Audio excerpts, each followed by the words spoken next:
Welcome everyone to our webinar on the role of data and automation in finance. We're thrilled to have you with us today.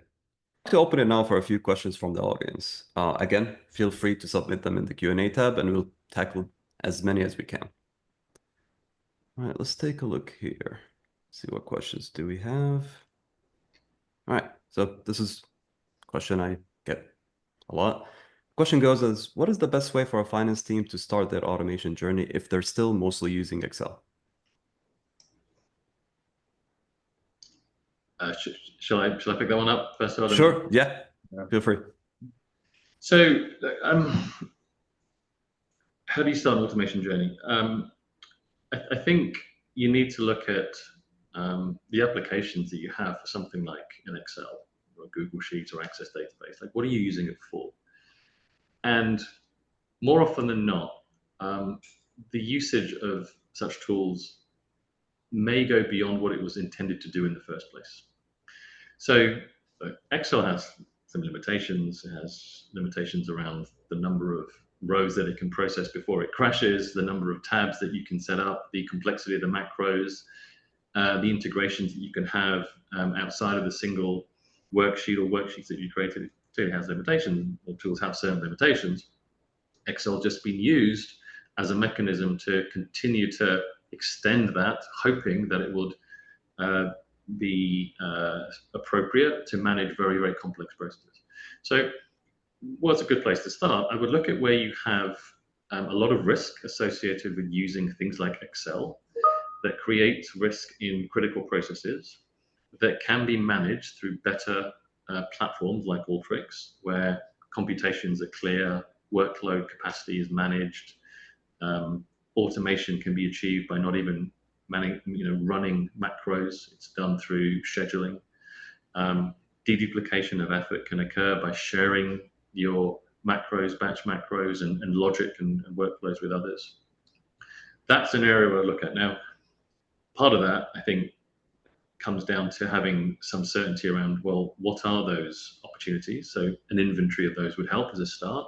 There are tools available to help you scan organizations and create that inventory just to get some level of completeness. Prioritizing those into most material, kind of somewhere in the middle and somewhere in the low. And where the automation opportunities typically exist are in the high to medium risk category. Obviously, if you're doing some simple things in Excel, that's fine. You just got to assess what risk am I posing to the organization by doing so, and could I improve my operations by automating that? So that's where we thought we would deconstruct those and see how you would rationalize those into a way that's far more succinct through workflows. And the impact that we'll have would be beyond automation. Again, it helps drive that literacy approach as well. Great. Another question we have, which something I run into quite often, is how do you recommend aligning transformation goals with other departments, like IT or operations? Do you want me to weigh in and then you can expand? Yeah, sure. Sure. You want to go? If I look at my career as a finance professional, it's, long time ago, I had a mentor who, once said to me, when there's certain things we have to take care of, but there's the so what factor. Why is it what is being produced by finance? Why should that be important or relevant to the other organizations? And obviously it's kind of a simplistic way of looking at things, but expanding it to the question, it's partnering with those organizations to understand that there's mutual goals, and sometimes they might not be as clear as others, but there's mutual goals, mutual objectives that can be obtained by partnering to answer questions. And for our organization, it's finance partnering with our delivery services to really pull together the information that's critical for business decision making. We've got our accounting, our blocking and tackling we've got to take care of, but it's the critical information that our business leaders need to make decisions for our business, and we see it with our customers all the time. It's how does finance partner with IT and operations, because those really are the two primary areas. And finance being, they're customers to what finance is producing, and just identifying, okay, what are the shared objectives and goals? What's the, and this, you know, Jawad said before, having an end state, or maybe not, having a vision of what's going on, and okay, how do we, you know, where do we want to be and how do we work towards it? We see, you know, I see it here both internally with Lydonia, but also externally as we work with a lot of our customers and partners to try to get to some sort of, you know, achieved goal, and making sure we're working together to get to there. Great. From my perspective is, as you said, Todd, communication is key, right? A lot of people alienate IT or operation. They think that they can hinder it. But early on, involving IT in the conversation around the data governance, the access and security helps a lot. And the same for operations. As long as you have shared outcomes like reducing cycle timing, improving forecast accuracy, as long as you align these KPIs, that's what matters for both groups. And that's how you create like great cross-functional success, in my opinion. Let's see. One last question here, and it's a bit more on the technical side, so I'll be more than happy to tackle this one. Can you give an example on how Alteryx integrates with ERP systems like SAP and Oracle for finance purposes? Do you want to pick this one up? Yep, more than happy to.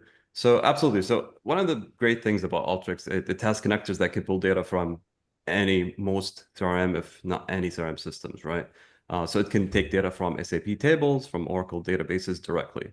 One common use case that I often see is extracting general ledger data and then transforming it in Alteryx to create a P&L report. And then with that P&L report, you push it into a visualization tool like Power BI or Tableau, and you would have that on a schedule to either be monthly, weekly, or quarterly basis.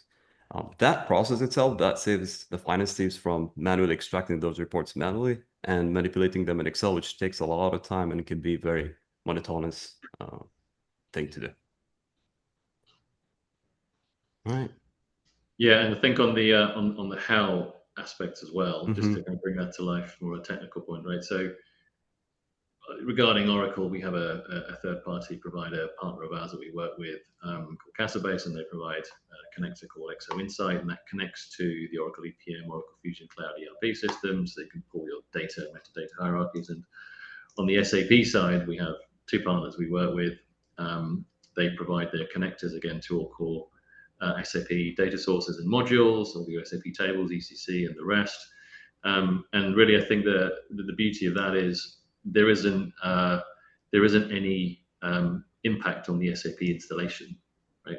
It's installed as an Alteryx plugin. It works with all the Alteryx tools. It connects to multiple SAP systems.